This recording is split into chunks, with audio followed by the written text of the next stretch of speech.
Asal-usul pesugihan Gunung Kawi, antara sejarah, ziarah, dan mitos kekayaan.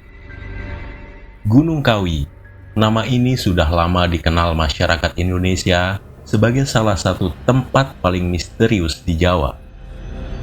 Bagi sebagian orang, Gunung Kawi adalah tempat ziarah dan spiritualitas. Namun, bagi yang lain, gunung ini identik dengan satu kata yang kontroversial, pesugihan. Tapi dari mana sebenarnya asal-usul anggapan pesugihan Gunung Kawi? Apakah benar tempat ini sejak awal adalah pusat praktik ilmu kekayaan gaib? Atau justru ini hanya mitos yang berkembang seiring waktu? Untuk memahaminya, kita harus menelusuri sejarah, budaya Jawa, dan perubahan makna Gunung Kawi dari masa ke masa. Gunung Kawi terletak di Kabupaten Malang, Jawa Timur. Secara geografis, ia merupakan bagian dari rangkaian pegunungan yang sejak lama dianggap sakral oleh masyarakat Jawa. Dalam kepercayaan Jawa kuno, gunung adalah tempat bersemayamnya kekuatan spiritual, penghubung antara dunia manusia dan alam gaib. Namun Gunung Kawi belum dikenal sebagai tempat pesugihan sampai muncul tokoh-tokoh sejarah tertentu pada abad ke-19. Tokoh kunci, Eyang Jugo dan Raden Mas Sujono. Awal mula Gunung Kawi menjadi tempat ziarah bermula dari makam Eyang Jugo dan Raden Mas Imam Sujono. Eyang Jugo dikenal sebagai tokoh spiritual dan pengikut Pangeran Diponegoro. Ia diyakini memiliki karomah, kebijakan, serta kemampuan spiritual tinggi. Setelah wafat, makam Eyang Jugo menjadi tempat orang datang berdoa, bertirakat, dan meminta petunjuk hidup. Bukan kekayaan instan, melainkan keselamatan, ketentraman batin, dan kelancaran usaha. Pada masa ini, Gunung Kawi belum dikenal sebagai tempat pesugihan, melainkan tempat laku spiritual.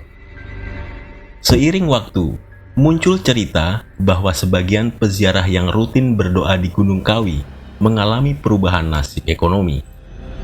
Usaha mereka lancar, panen mereka berhasil, perdagangan berkembang. Cerita ini menyebar dari mulut ke mulut, dan perlahan terbentuklah sebuah persepsi baru. Gunung Kawi bukan sekedar tempat berdoa, tapi tempat mencari kekayaan. Dan disinilah awal mula mitos pesugihan mulai tumbuh. Salah satu elemen penting dalam mitos Gunung Kawi adalah pohon Dewandaru. Pohon ini dipercaya hanya menjatuhkan daun atau buahnya kepada orang-orang tertentu. Daun atau buah tersebut dianggap sebagai simbol keberuntungan dan rezeki.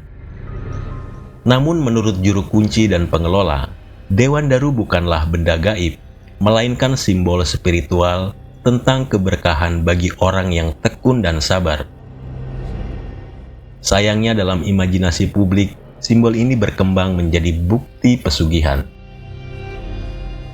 Untuk memahami isu ini, penting memahami arti pesugihan dalam budaya Jawa. Pesugihan tidak selalu berarti perjanjian setan atau tumbal.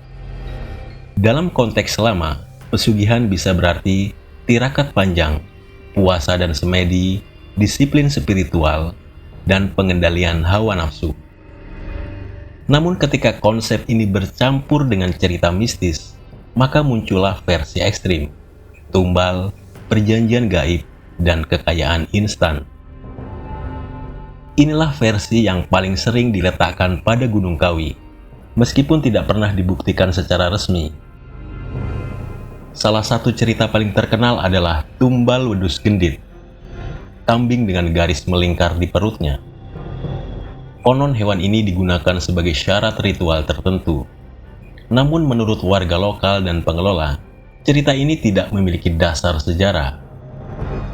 Tidak ada catatan ritual resmi yang membenarkan praktek tumbal di Gunung Kawi. Cerita ini lebih cepat disebut urban legend, yang tumbuh karena kebutuhan sensasi dan ketakutan manusia akan hal gaib. Menariknya, warga sekitar Gunung Kawi justru menolak label tempat pesugihan. Bagi mereka, Gunung Kawi adalah tempat ziarah, ruang spiritual, destinasi budaya dan sejarah. Akademisi dan peneliti budaya melihat mitos pesugihan sebagai konstruksi sosial yang dipengaruhi oleh ketimpangan ekonomi, kepercayaan tradisional, media, dan cerita populer. Dengan kata lain, Gunung Kawi menjadi cermin harapan manusia agar jalan pintas menuju kesejahteraan. Hingga hari ini, Gunung Kawi tetap menjadi tempat yang ambigu. Ada yang datang untuk berdoa, untuk berziarah leluhur, dan meditasi spiritual. Namun ada pula yang datang dengan harapan kekayaan cepat. Namun satu hal yang pasti, tidak ada bukti bahwa Gunung Kawi menjanjikan kekayaan tanpa usaha. Yang ada hanyalah keyakinan, simbol, dan narasi yang terus hidup dalam budaya masyarakat.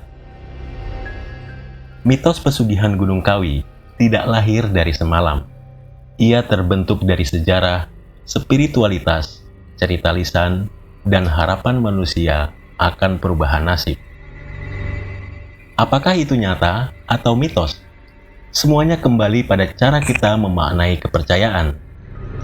Karena pada akhirnya, Gunung Kawi bukan tentang kekayaan instan, melainkan tentang iman, harapan, dan perjalanan batin manusia.